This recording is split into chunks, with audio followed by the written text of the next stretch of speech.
Kinaya ang half-day tour sa Misamis Oriental? Paano? Let's go!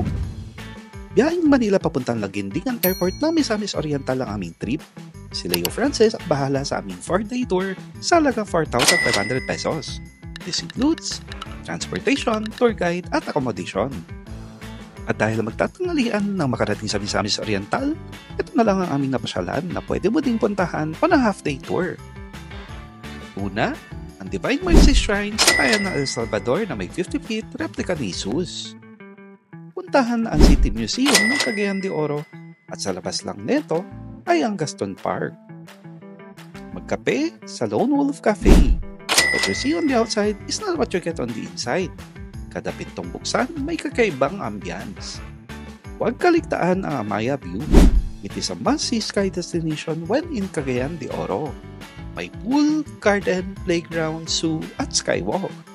300 pesos ang all-access entrance fee. And for your lunch or dinner, visit High Ridge.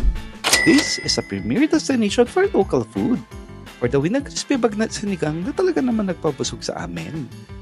Yan ang pwedeng gawin sa half-day sa Misamis Oriental. Exciting kahit walang whitewater rafting. Pag-isipan mo pa ba yan? Let's go!